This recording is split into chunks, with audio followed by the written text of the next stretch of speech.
여러분, 이별 후 24시간, 이 시간은 단순히 하루가 아니라 관계의 흐름을 결정짓는 분수령입니다.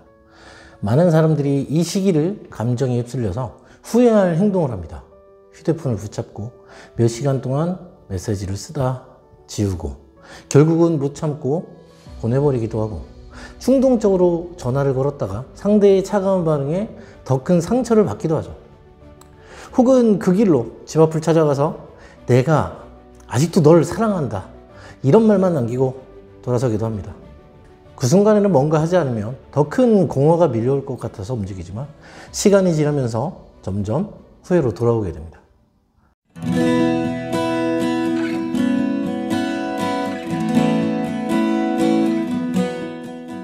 오늘 제가 여러분들께 꼭 전하고 싶은 건 단 하나입니다.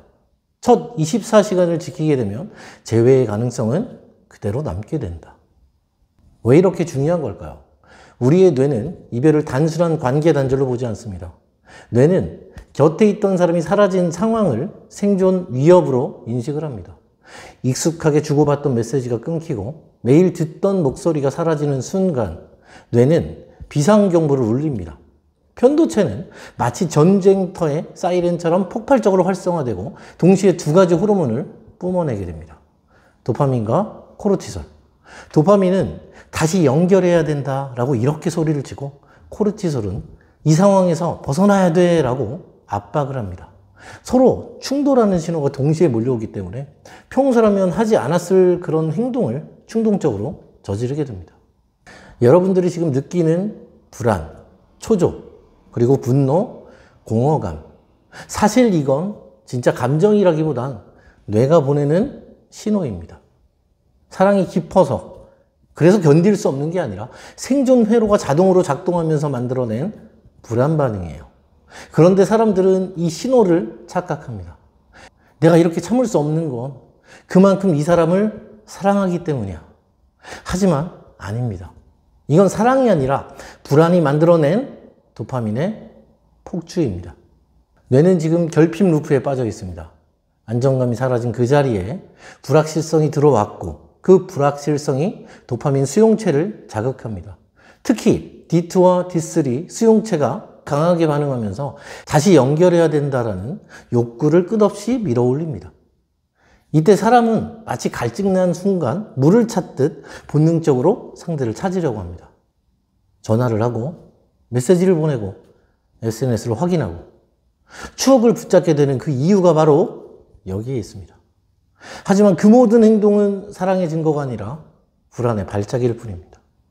그리고 더 무서운 건 이 시기의 행동이 상대의 뇌에 그대로 각인된다라는 그런 사실이에요. 상대는 여러분들의 눈물이나 말보다 패턴을 기억합니다. 이 사람은 불안을 참지 못한다.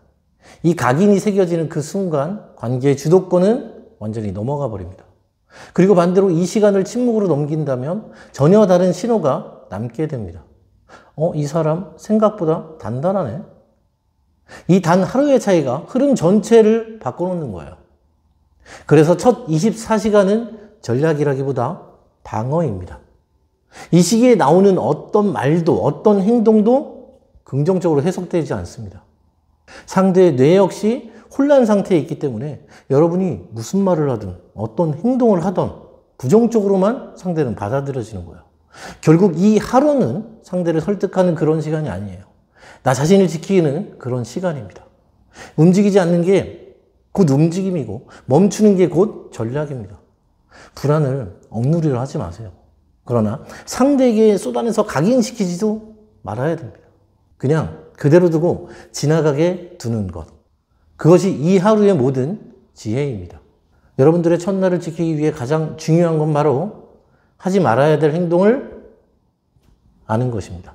왜냐하면 이 시기에는 어떤 움직임도 상대에게 긍정적인 신호로 전달되지 않기 때문이에요. 감정의 무게가 그대로 각인되는 그런 시간이라서 잘못된 행동 하나하나가 관계의 흐름을 뒤틀어 버립니다. 지금부터 제가 말씀드린 이 5가지 행동은 단 하나라도 하게 되면 치명적인 결과를 낳게 됩니다. 자, 첫 번째는 연락하기입니다. 가장 흔하면서도 가장 치명적인 실수입니다. 여러분은 보고 싶다. 한 번만 이야기하자. 이런 메시지를 보내면서 사랑을 표현했다라고 생각을 합니다. 하지만 상대의 뇌는 다르게 반응합니다. 뇌는 예측 가능한 보상에는 절대 반응하지 않는 거예요. 이미 예상했던 메시지가 도착하는 순간 도파민 뇌로는 꺼져버립니다. 그 결과 상대는 감동이 아니라 안도감을 느껴요. 역시 이 사람은 여전히 나에게 매달리고 있구나.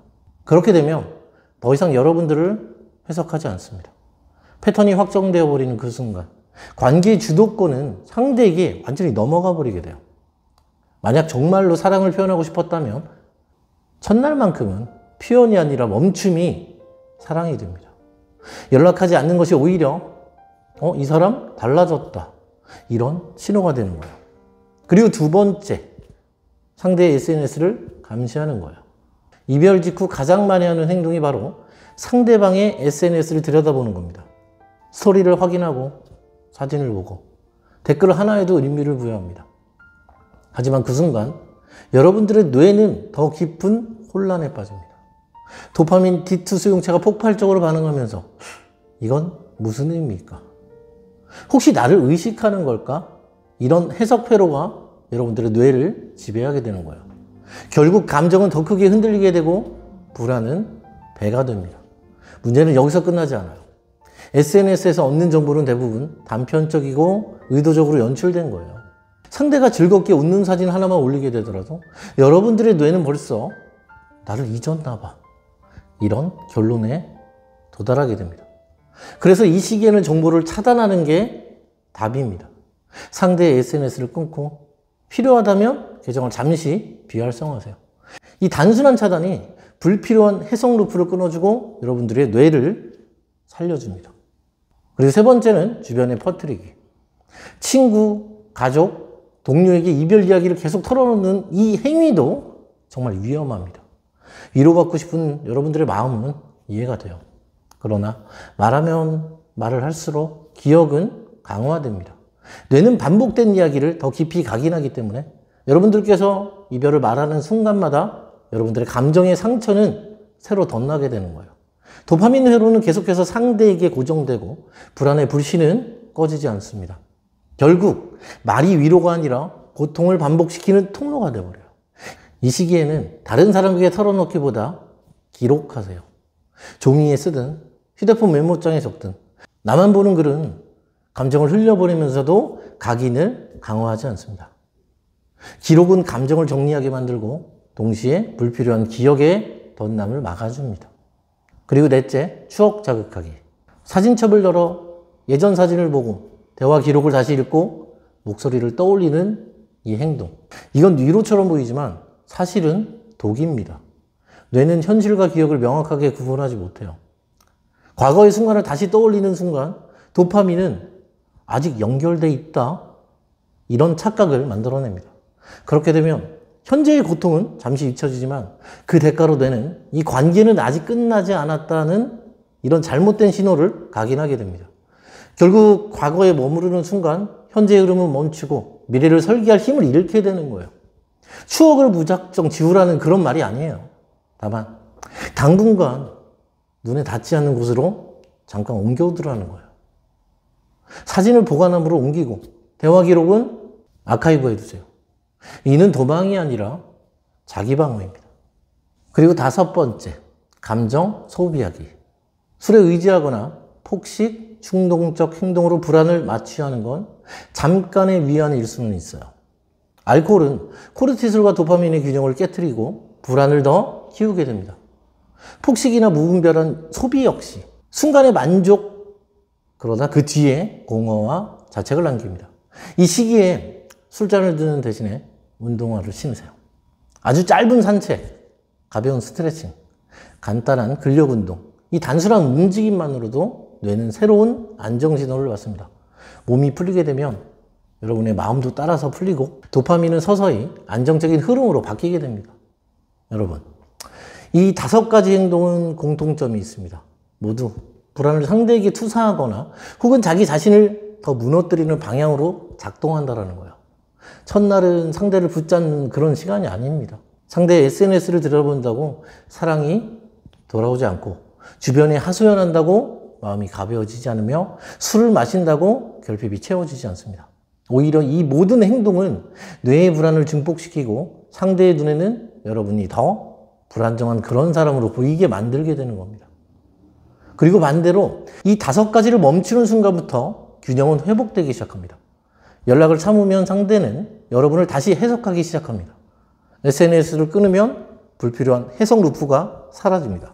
말을 아끼고 그리고 기록을 선택하면 감정은 정리됩니다. 추억을 치워두면 현재의 흐름이 살아납니다. 술잔 대신 산책을 택하면 뇌는 안정신호를 회복합니다. 멈춤이 단순히 아무것도 하지 않는 게 아니라 새로운 회복의 문을 여는 첫 행동이라는 걸 꼭 기억하세요. 이 5가지 금지사항을 지키는 것만으로도 첫날의 혼란에서 훨씬 빠르게 벗어날 수 있습니다. 그리고 중요한 건 단순히 행동을 막는 게 아니라 그 이유를 정확하게 이해하는 거예요. 연락이 왜 치명적인 것인지, SNS가 왜 불안을 키우는지, 추억을 왜 당분간 치워야 되는지, 그 원리를 이해한 사람만이 흔들리지 않습니다. 결국 첫 24시간을 지키는 힘은 알고 멈추는 것에서 시작하는 거예요. 자, 여러분, 첫날을 지켜냈다면 이제부터는 흐름이 바뀌기 시작합니다. 불안은 조금씩 내려가고 도파민은 다시 균형을 찾습니다. 그리고 이때부터가 진짜 시작입니다. 많은 사람들이 이 시점에서 다시 상대를 향해 손을 뻗지만 그건 아직 이른 시간대예요. 이 첫날의 침묵은 단순히 버티는 그런 시간이 아니라 새로운 설계를 위한 발판이기 때문입니다. 둘째 날이 되면 공허함이 찾아옵니다. 연락하지 않는 빈자리, 함께하던 습관이 사라진 공백이 마음을 더 크게 흔듭니다. 그런데 바로 그 공백을 어떻게 채우느냐가 이후의 흐름을 결정합니다. 그냥 버티기만 하면 공허는 불안을 다시 깨웁니다. 하지만 이 작은 루틴 하나를 심어두면 그 공허는 안정으로 바뀌게 돼요.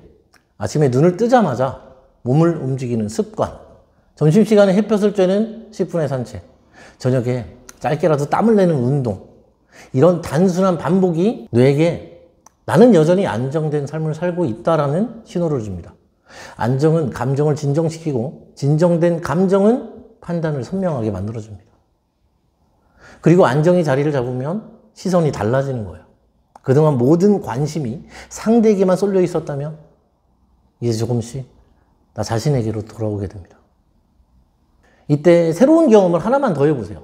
작은 취미, 그리고 미뤄두었던 책, 가벼운 공부, 억지로 잊으려고 하는 게 아니라 내가 진짜 즐거워서 그래서 몰입하는 그런 순간이 필요한 거예요. 몰입은 도파민의 흐름을 바꾸고 불안을 대체합니다. 이렇게 생겨난 즐거움은 억지로 연출하지 않아도 표정과 태도에서 드러나게 되는 거예요. 여러분, 그리고 기록의 힘도 무시할 수 없습니다. 이별 후 감정은 파도처럼 요동쳐요. 어떤 날은 울컥하다가, 어떤 날은 차분하다가, 또 어떤 날은 무기력합니다. 그 흐름을 그냥 흘려보내면 감정이 나를 지배하게 됩니다. 하지만 적어두면 다릅니다. 오늘은 불안했지만 연락하지 않았다. 운동 후에 마음이 한결 가벼워졌다. 이런 간단한 기록들이 쌓이게 되면 감정은 더 이상 나를 휘두르는 변수가 아니라 내가 읽고 다루는 데이터가 됩니다. 데이터를 가진 사람은 흐름을 설계할 수 있습니다. 그리고 시간이 조금 더 흐르게 되면 존재감이 자연스럽게 드러납니다. 의도적으로 꾸미거나 티내지 않아도 괜찮습니다. 안정된 생활, 몰입하는 모습, 정리된 감정이 생활 속에서 흘러나옵니다. 누군가 사진을 찍지 않아도 웃는 얼굴이 나오고 억지로 멋진 말을 이렇게 적지 않아도 단단한 기운이 묻어납니다.